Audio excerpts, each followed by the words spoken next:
Okay, hopefully this is going to be a short video. If you've done the work from last week where we worked with multiplying and exponents, I think this is relatively straightforward as far as like a follow-up. What we're going to do is use exponents on a monomial that already has exponents in it. Okay, so broad strokes, something like this. We've got a base with a power on it, and that expression is being raised to another outside power. So I'm going to kind of show you the long way and then hopefully show you the shortcut, and you'll be more successful with the shortcut. So what we're looking at is that we're going to treat what's in the parentheses as its own base.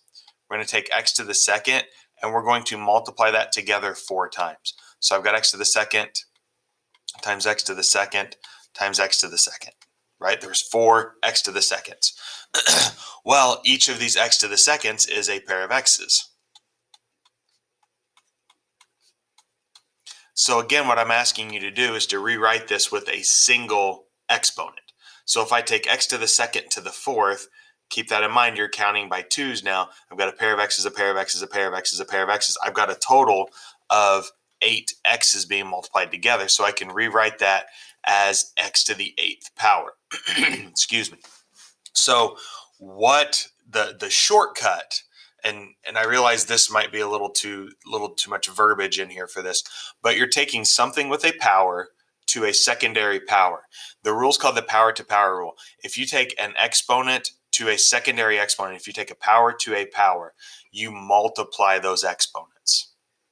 Okay, so a power to a power, multiply the exponents. And if you think about it, that goes back to like 3rd grade when you first started multiplying. You're counting by 2's. You're adding 2 plus 2 plus 2 plus 2. Well, that's just 2 times 4, right? That's really all this is doing. This is playing on those rules that you've been using since forever. Okay, there's kind of a secondary rule to this, but it's really the same rule, just if you have more than one variable. If you have more than one variable, the rule says basically that outside power is going to distribute in to each variable. So in this case, if I take, xy squared, and I take that to the 3rd power, that means that each of those variables is getting, each of those expressions in here is getting cubed. So, and if you don't quite understand that, I would encourage you, at least until you get the hang of it, to write out your expression this many times. Whatever the outside power is, grab a scratch sheet of paper. And if you're trying to do this without scratch paper, stop, get some paper. It helps to write things down. I don't expect you guys to just be able to do this in your head. So I'm going to take xy to the second 3 times.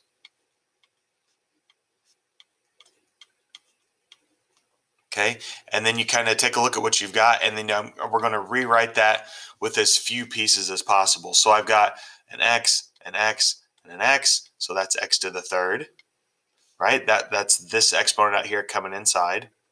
And then I've got y to the second, y to the second, y to the second, so that's a total of y to the 6th. That is this exponent again coming inside and affecting the y term, okay?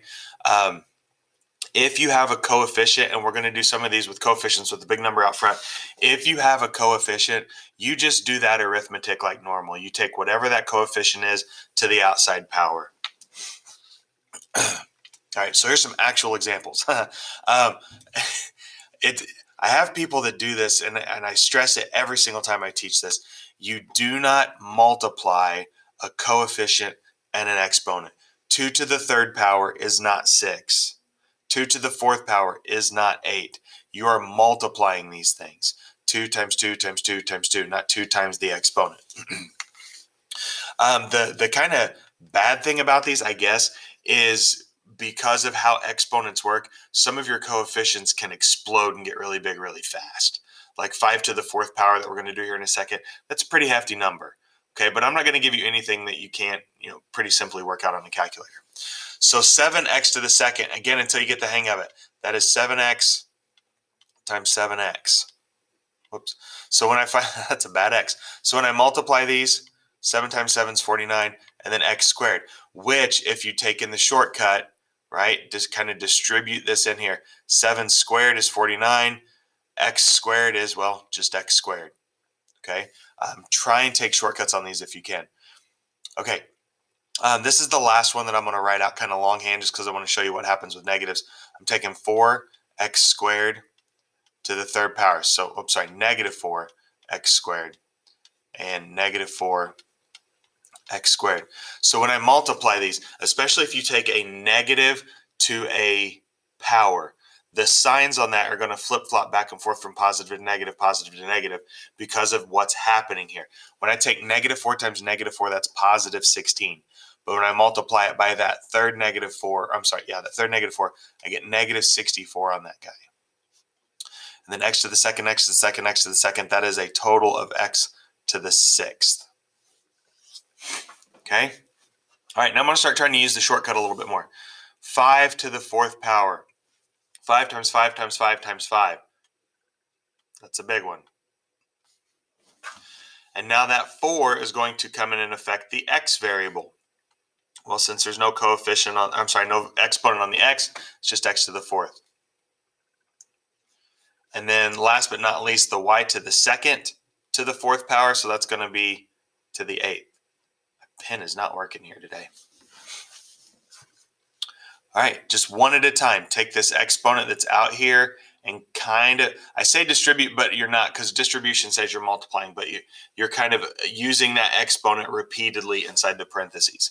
So negative 2 squared is 4. X squared squared is x to the fourth. Y to the fourth squared should be y to the eighth power. Remember, our rule says multiply. Okay, so we're going to use this 3 outside 4 times here. 3 to the third power is 27. X to the second to the third should be to the sixth. A single y to the third power. And a z to the fifth to the third would be 15. 2 to the fourth power, so that is 16. X to the third to the fourth will be x to the 12th. Y to the fourth will be to the 16th. And then just z to the fourth. Okay, that's the nuts and bolts of it. Again, if you need to, at least until you get used to it, go back to what this actually means. The exponent, when you're the exponent on the outside, it means that you're taking the monomial on the inside that many times out. Write it out and then work it out like we did last week.